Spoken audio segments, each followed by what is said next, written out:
प्यारे बच्चों, आपने वो मिसाल तो सुनी होगी, अकल बड़ी के भैंस। आज मैं आपको बताती हूँ कि इसका मतलब क्या है। टिंकू एक प्यारा सा सफ़ेद खरगोश था।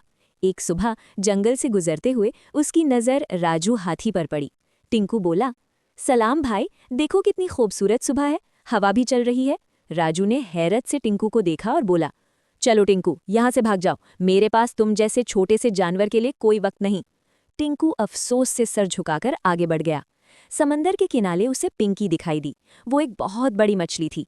टिंकू ने ऊंची आवाज में पुकारा, पिंकी, पिंकी, मेरी बात सुनो। पिंकी तैरती हुई किनारे पर पहुंची। उसकी नज़र ऊपर नीचे उछलते हुए टिंकू पर पड़ी। पिंकी ने बुलंद आवाज में पूछा, टिंकू, क्या तुमने मुझे बुलाया है? टिंकू बोला, हाँ हाँ, मैंने ही तुम्हें आवाज दी थी। तुम खुद को समझते क्या हो? तुम जैसे छोटे और कमजोर जानवर से भला मैं क्यों बात करूं?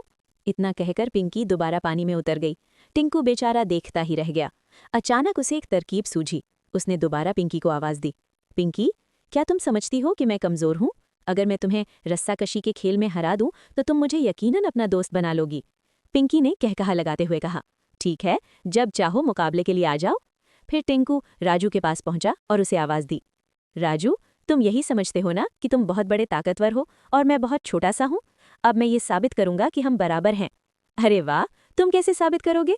राजू ने मजाक उड़ाते हुए कहा, तुम्हें रस्साकशी के खेल में हराकर। ये लो रस्सा। राजू ने हंसते हुए रस्से को अपनी कमर से बांध लिया। टिंकू रस्से का दूसरा सिरा पकड़कर भागते हुए पिंकी के पास पहुंचा और बोला, तुम इस रस्से को अपनी दुम पर बांध लो और जब मैं कहूं तब इसे खींचना। पिंकी टिंकू की बेवकूफ़ी पर खूब हंसी। मैं रस्से का दूसरा सिरा अपनी कमर के साथ बांध लेता हूं। टिंकू छलांगे मारता हुआ चला गया। झाड़ियों में छुपकर वो जोर से चीखा, रस्सा खींचो। राजू ने मुस्कुराते हुए रस्सा खींचना शुरू किया, मगर जल्द उसकी मुस्कान गायब हो गई। राजू बड़बड़ाया, टिंकू तो बहुत ताकतवर है। इधर पिंकी ने भी यही महसूस किया। उसने मजीद जोर लगाया मगर रस्से को आगे न खींच सकी।